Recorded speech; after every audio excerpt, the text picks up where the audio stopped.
unilateral coercive measures and facing severe challenges in fulfilling international human rights obligations.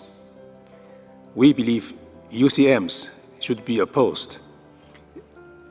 The OHCHR is expected to provide more technical assistance upon the request of the states concerned.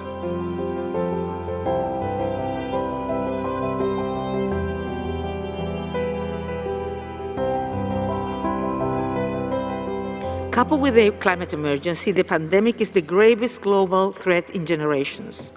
And it calls for bold policies, financial and technical support to countries and communities in need, including through urgent debt relief.